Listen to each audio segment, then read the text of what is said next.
날마다 나를 살리는 큐티 이성호 목사입니다. 오늘 큐티 본문은 사무엘하 24장 1절에서 9절까지입니다. 주의 말씀으로 하루를 시작하게 하시니 감사합니다. 오늘도 주의 말씀과 동행하는 한날이 되기를 소원합니다. 말씀해 주시옵소서. 듣겠습니다. 오늘은 격동된 다윗이라는 제목으로 함께 말씀 묵상하기를 원합니다. 첫 번째로 교만하여 자기 과시를 하려고 합니다. 1절입니다. 여호와께서 다시 이스라엘을 향하여 진노하사 그들을 치시려고 다윗을 격동시키사 가서 이스라엘과 유다의 인구를 조사하라 하신지라고 합니다. 여호와께서 다시 이스라엘에게 진노하셨다는 것은 왕과 백성에게 영적인 경고가 필요했음을 보여주십니다. 또한 다윗을 격동시키사라는 말은 하나님이 다윗의 마음속에 있는 교만과 불신을 드러내시려고 이 일을 허용하셨다는 것을 말씀합니다.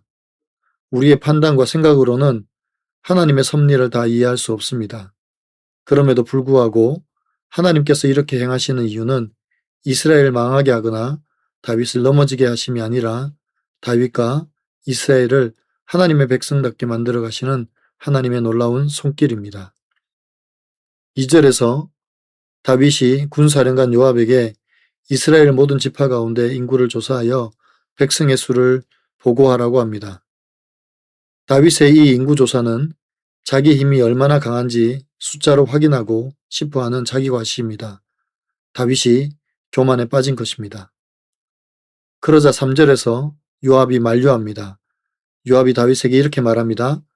하나님이 얼마든지 100배나 더하게 하여 주실 텐데 왕은 이 인구 조사를 기뻐하십니까? 그럼에도 불구하고 다윗은 요압을 재촉하여 인구조사를 하게 합니다. 하나님의 마음에 합한 다윗도 교만해지면 자기 과시를 하고 싶은 마음이 찾아옵니다. 우리도 마찬가지입니다. 조금의 여유와 틈만 있으면 자기 과시를 하려고 합니다.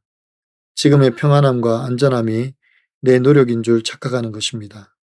그래서 우리는 범사에 겸손해야 합니다. 지금도 우리를 위해 일하시는 성령님만 바라보고 감사해야 합니다. 이것이 겸손입니다. 적용해 보세요. 지금 내가 교만하여 과시하려고 하는 것은 무엇입니까? 지금의 평안과 안전함이 내 노력이라고 생각하지는 않습니까? 두 번째로 교만으로 인한 영적 위기가 찾아옵니다. 5절에서 7절을 보면 요압이 다윗의 명령을 받아 인구조사를 하기 위해 다닌 성읍들의 이름이 나옵니다. 성경은 인구조사를 위한 성읍들의 이름을 구체적으로 나열하고 있습니다. 그 이유가 무엇입니까? 다윗이 인구조사를 일시적인 충동으로 시작한 것이 아니라 아주 치밀하고 완벽하게 준비했다는 것을 알 수 있습니다. 이것은 곧 다윗의 죄가 깊어졌음을 말합니다. 하나님을 전적으로 의지하지 않는 다윗의 교만의 죄가 깊어졌다는 것입니다. 또 이렇게 구체적인 이유는 이 사실이 꾸며낸 이야기 아니라 실제로 일어난 역사적 사실이라는 것을 말하고 있는 것입니다. 다윗이 말년에 하나님을 전적으로 신뢰하지 못하고 자기 과시의 교만에 빠져 있음을 성경은 낱낱이 고발하고 있는 것입니다. 8절은 그들이 전 이스라엘을 두루 다닌 기간을 말합니다. 9개월 20일에 걸려 인구 조사를 했다고 합니다. 아주 오랜 시간 동안 다윗은 여전히 자신의 죄악을 깨닫지 못한 것입니다. 만일 다윗이 자신의 교만함을 깨달았다면 언제라도 멈출 수 있는 시간이었습니다. 그러나 다윗은 멈추지 않았고 결국 인구조사를 마칩니다. 그래서 9절에서 인구조사의 결과를 이렇게 말합니다. 요압이 백성의 수를 왕께 보고하니 곧 이스라엘에서 칼을 빼는 담대한 자가 80만 명이요 유다 사람이 50만 명이었더라고 합니다. 여기 인구조사에서 칼을 빼는 담대한 자의 숫자를 말합니다.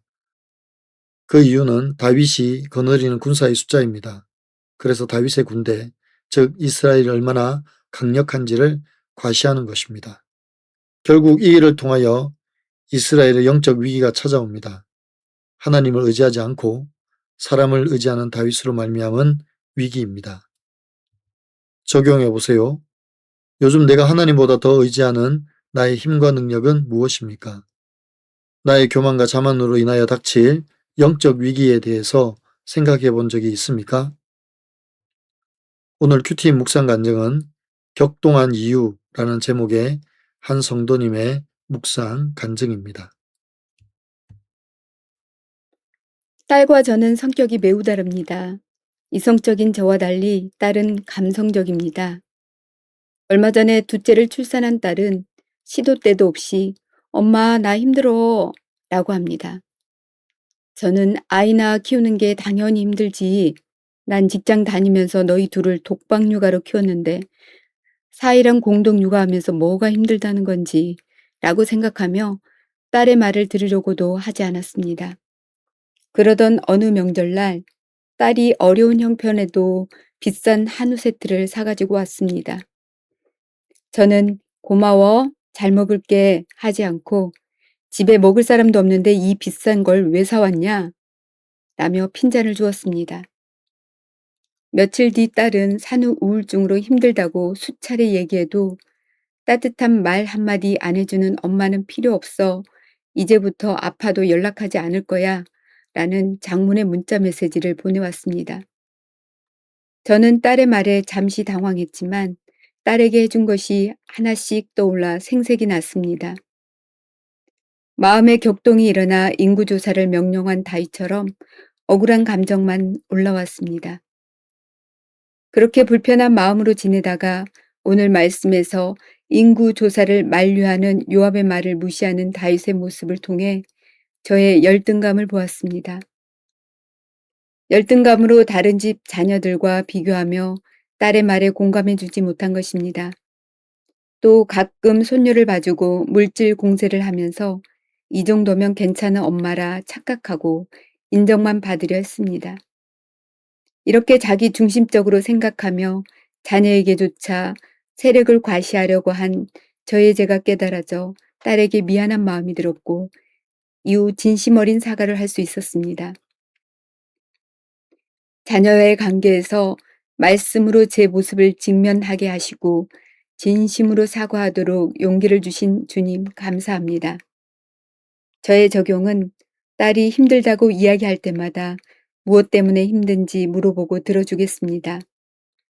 일주일에 한 번씩 딸에게 묵상한 말씀을 나누며 기도해 주겠습니다.입니다. 사랑하는 성도 여러분, 다윗이 말년에 평안함과 안전함 가운데 있습니다. 이때 하나님께서 다윗을 격동시키십니다. 왜냐하면 다윗과 이스라엘 더욱더 하나님의 백성답게 만들어 가시려는 하나님의 놀라운 섭리입니다. 때로는 우리에게도 이해할 수 없고 당황스러운 일들이 간혹 일어납니다. 나 때문도 아니고 공동체 때문도 아닙니다. 그럼에도 불구하고 찾아온 고난에 대해서 우리는 이해할 수가 없습니다. 그러나 여기에는 하나님의 은혜의 손길이 있습니다. 우리를 하나님의 자녀로 만들어 가시는 하나님의 놀라운 섭리입니다. 그럴 때 우리는 겸손히 하나님의 섭리를 인정해야 합니다. 누구의 탓으로 돌리거나 잘못된 죄책감에 사로잡혀서는 안 됩니다. 겸손히 하나님의 일하심을 바라보며 은혜만을 구해야 합니다. 그럴 때 하나님의 놀라운 역사를 경험할 수 있습니다. 오늘도 우리를 하나님의 사람으로 빚어가시는 하나님의 거룩한 손길에 감사와 찬양을 드리며 한날을 보내는 저와 여러분이 되기를 간절히 축원합니다. 기도드립니다. 사랑하는 주님, 우리는 평안하고 안전하면 이것이 마치 내가 노력한 결과라고 착각할 때가 많습니다. 주님, 이런 어리석은 저희를 용서하여 주시옵소서. 우리의 평안과 안전함은 오직 주의 은혜와 보호인 것을 깨닫게 하여 주시옵소서. 다윗과 같이 교만한 마음으로 인구조사를 통해 자기를 과시하려는 어리석음을 버리게 하시고 온전히 지금까지 지키시고 보호하신 하나님의 은혜만을 구하게 하여 주시옵소서. 하나님의 섭리로 우리를 하나님의 자녀로 빚으실 때 순종하게 하시고 이해할 수 없는 고난과 역경 앞에서 원망을 버리게 하시며 가족과 공동체를 탓하지 않게 도와주시옵소서. 하나님의 일하시는 손길을 겸손히 인정하게 도와주시옵소서. 우리 구주 예수 그리스도의 이름으로 간절히 기도하옵나이다. 아멘.